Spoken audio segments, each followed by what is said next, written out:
Rien de révolutionnaire si je vous dis que l'agriculture est un secteur clé de notre économie. Et c'est aussi celui qui est à l'origine de notre civilisation. Et même on peut le dire, de toutes les civilisations, il y a une dizaine de milliers d'années.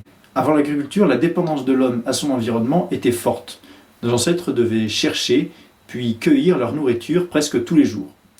Et leur mode de vie était nomade, puisqu'une fois que l'arbre avait donné tous ses fruits, il fallait en chercher un autre. C'est l'agriculture qui nous a permis de nous développer. Parce qu'une fois que nous n'avions plus à chercher de baies ou de gibier, nous pouvions nous consacrer à d'autres activités, et ainsi devenir ébénistes, forgerons, etc. Mais jusqu'à la moitié du siècle dernier, l'alimentation était très peu diversifiée, et le pain constituait l'essentiel de la nourriture. Ça ne fait qu'une cinquantaine d'années que notre alimentation est réellement diversifiée. Les supermarchés d'une ville ou les épiceries d'un quartier vendent aujourd'hui des centaines, voire même des milliers de produits. On peut se délecter d'une mangue, dévorer un steak ou même simplement manger des pâtes. La manière dont nous produisons notre nourriture est certainement appelée à évoluer dans les années à venir. Parce qu'en France, par exemple, c'est le deuxième plus gros producteur de CO2 qui est responsable du réchauffement climatique. Et là, on ne parle pas des insecticides, engrais ou antibiotiques utilisés à foison qui ont des conséquences néfastes sur l'environnement. Et on ne parle toujours pas des problèmes éthiques, comme par exemple la souffrance animale. Et c'est pas tout. Dans une trentaine d'années, la population mondiale sera d'environ 10 milliards de personnes, ce qui fera augmenter la demande de nourriture de 70%. Mais arrêtons de parler de toutes ces choses négatives et concentrons-nous sur l'avenir, car la science progresse et des solutions existent. Certains proposent d'arrêter ou d'interdire la consommation de viande, d'œufs, bref tout ce qui vient de la production animale. Pourtant, les régimes végétaliens ont deux grands défauts. Un manque en protéines et un manque en certaines vitamines. De nombreux véganes souffrent d'une maladie appelée anémie pernicieuse. Elle peut entraîner une peau pâle, une inflammation de la langue ou même une démence. Simplement parce que la seule source de vitamine B12 avec laquelle on produit les globules rouges est la viande. L'arrêt pur et simple de consommation de viande n'est donc pas viable et souhaitable pour notre santé. Et cela ne résoudrait pas les autres problèmes engendrés par l'agriculture, insecticides, pesticides, etc. Mais il existe une source bien plus importante de vitamines, de protéines et tout ce que l'on trouve dans un bon steak, et une bonne moitié de l'humanité en consomme déjà. Je parle bien sûr des insectes. Et quand je dis plus efficace, je ne rigole pas, puisque 100 g d'insectes vous apportent environ 75 g de protéines, soit 130% de plus que la dose recommandée. Et pour un steak, combien de protéines à votre avis ? Non, beaucoup moins. Non, la bonne réponse est 26 grammes. Oui, 3 fois moins que dans nos criquets. Et de nombreuses marques existent déjà et surfent sur cette vague écologiste. Ah oui, j'allais oublier. Bien sûr, l'élevage de criquets ou de fourmis prend bien moins de place que le pâturage de la vache et rejette environ 100 fois moins de gaz à effet de serre. Un gain non négligeable à l'heure de la chasse au carbone. Vous en voulez plus ? Eh bien déjà vous êtes exigeant, mais sachez que les insectes n'ont pas besoin qu'on les fournisse en eau puisqu'ils s'hydratent en mangeant leurs légumes. Est-ce que vous avez déjà entendu parler de la Covid-19, cette maladie à l'origine de la pandémie que nous vivons actuellement ? Autant pour moi. Tout ça pour dire que l'élevage est responsable d'un phénomène appelé zoonose. Les zoonoses, ce sont des maladies animales qui s'adaptent à l'homme et qui peuvent faire de gros dégâts, comme la Covid-19, la brucellose, la campylobactériose et plein d'autres trucs en rose. Ce sont des maladies qui sont normalement animales et qui ne concernent à l'origine pas l'homme. Mais depuis 10 000 ans, la proximité entre notre espèce et les autres s'est fortement accrue. Au Moyen-Âge et certainement avant, les cochons pouvaient servir de chauffage vivant à leurs propriétaires et dormaient dans leur maison. Évidemment, le fait de se côtoyer ou même de se manger a permis aux bactéries et aux virus de s'adapter à nous. Mais c'était facile puisque les vaches, les cochons, les chèvres sont des mammifères comme nous. Et l'adaptation n'a donc pas demandé beaucoup d'efforts. C'est toute une autre histoire lorsqu'on parle d'insectes, qui nous sont très éloignés. Ouh là là, non, c'est comme les plantes, il y en a qui sont vénéneuses ou toxiques. Et il faut bien les choisir. Pour les Nations Unies, seules 1900 espèces d'insectes sont comestibles. Et un tiers de ceux qui sont consommés dans le monde sont des coléoptères. Après quoi on trouve les hyménoptères, les orthoptères et les hémiptères.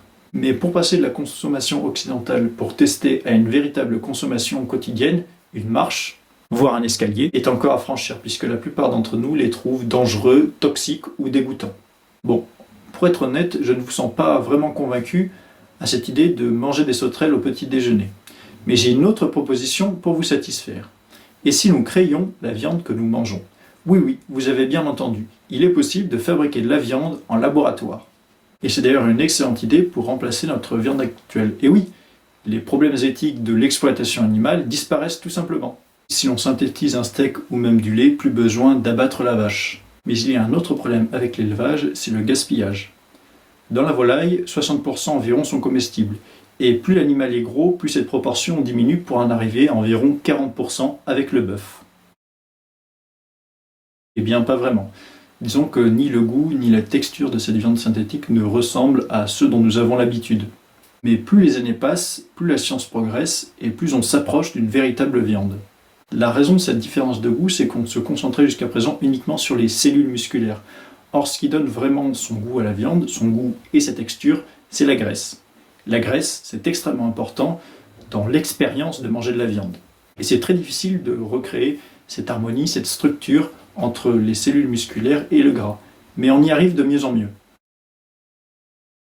Alors on commence par prélever quelques cellules d'un animal et on va les faire proliférer. C'est-à-dire qu'on va les placer dans un milieu qui est favorable à leur croissance et à leur division. On va les stimuler avec un bioréacteur, une sorte d'architecture, de tuteur qui leur apporte tout ce dont elles ont besoin, de l'électricité et de la chaleur. À la fin, on obtient d'authentiques fibres musculaires, comme celles que nous avons, et il nous suffit de les mettre en forme, pour que ça ressemble à un steak. Enfin, je dis steak, mais ça peut être n'importe quoi d'autre, hein, évidemment. Mais les défis sont encore nombreux. D'abord, il faudrait que cette viande ait les mêmes propriétés nutritionnelles que celles que nous produisons en élevage. Les mêmes vitamines, les mêmes protéines, le même goût, la même texture. Et ça, ce n'est pas encore démontré. Mais il existe un autre problème de taille, celui des mentalités. Oui, exactement. Et ce n'est pas certain que les pouvoirs publics, qui ne sont jamais à court de démagogie, refusent à ces produits la commercialisation ou le nom de viande, même s'ils en ont les mêmes propriétés. C'est vrai que nous n'en avons pas encore parlé, et pourtant c'est un secteur qui fait face à d'importants défis environnementaux. Il existe aujourd'hui 3 grandes alternatives à ces risques. Ils sont moins impressionnants que la viande in vitro et plus acceptés que les insectes. Et d'ailleurs, les plantes que nous produirons, comme aujourd'hui, serviront en majorité à produire notre nourriture carnée, notre nourriture animale. Et donc, dans le futur, puisque on parle de ça, les insectes. Parce que les insectes ont besoin de se nourrir énormément. Commençons par la moins polémique, et vous verrez qu'on a quand même trouvé des polémiques là-dessus, la ferme hydroponique. Oui, lorsque la Commission européenne, qui n'est jamais à court de bonnes idées, lui avait refusé le Graal. Je t'écoute. Et là encore, on peut dire qu'ils ont raté le coche, parce que ce label biologique permet de s'ouvrir de nouveaux marchés, notamment auprès des personnes qui sont attachées à des alternatives durables pour l'environnement. Soi-disant parce que ce n'est pas naturel. Et tu n'as pas tort parce que si on s'en tenait à cette définition de l'agriculture biologique, eh bien l'agriculture biologique ne serait pas biologique puisque l'agriculture n'est pas naturelle. L'agriculture est une invention de l'homme, comme on le disait au début. C'est une manière de cultiver les plantes hors sol dans un milieu alimenté par un courant continu d'eau nutritive. Eh bien non, c'est au contraire bien plus écologique que l'agriculture biologique. On consomme environ 90% d'eau en moins que dans l'agriculture traditionnelle, l'agriculture du sol. Simplement parce que toute l'eau est recyclée, un peu comme dans un cycle. Avec un peu d'engrais qui peut être naturel et beaucoup de lumière, on peut obtenir des salades bien vertes et des tomates bien rouges. Et l'avantage de cette méthode, c'est que l'on peut cultiver partout, notamment en ville, dans d'anciens immeubles désaffectés, des garages abandonnés, etc. C'est ce qu'on appelle l'agriculture urbaine, très en vogue en ce moment. Et ces produits-là sont déjà dans nos assiettes. En France, par exemple, 70% des tomates que nous consommons sont produites de cette manière, souvent en Espagne d'ailleurs. Maintenant, parlons du sujet que vous attendiez tous, la nourriture imprimée. Là encore, ça existe déjà, mais c'est difficile de l'exploiter à son plein potentiel. Vous allez comprendre pourquoi.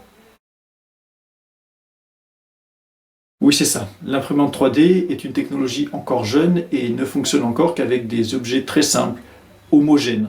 Par exemple, un lapin en chocolat ou un œuf de Pâques, ce sont des couches de chocolat superposées les unes sur les autres, et ça, bon, c'est facile. Là où ça devient plus difficile, c'est pour les pâtes carbonara, les pizzas, ou même un simple sandwich. On ne va pas empiler des couches de sandwich les unes sur les autres. La vérité, c'est qu'on y arrive déjà, un peu.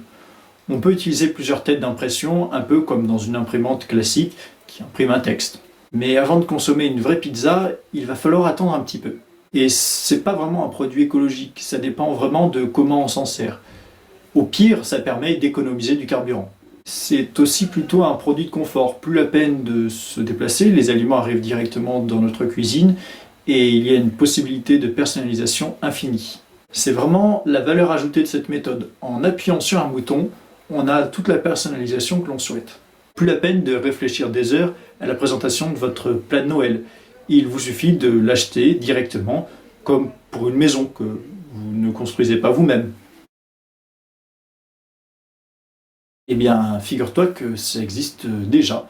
On réduit les insectes en poudre et on s'en sert pour imprimer de jolies formes pour les enfants ou pour ceux que la consistance ou l'apparence des insectes dégoûte. Et mieux, on peut imprimer directement de la viande avec cette méthode. Bref, vous l'aurez compris, toutes ces technologies sont encore à l'étude, certaines sont plus avancées que d'autres, et certainement que dans une trentaine d'années, on en aura trouvé encore de nouvelles. Je vous remercie de votre attention, n'hésitez pas à vous abonner, à aimer cette vidéo si vous l'avez appréciée, et moi je vous dis à bientôt pour une vidéo sur les OGM, et toutes les sources sont dans la description. Salut!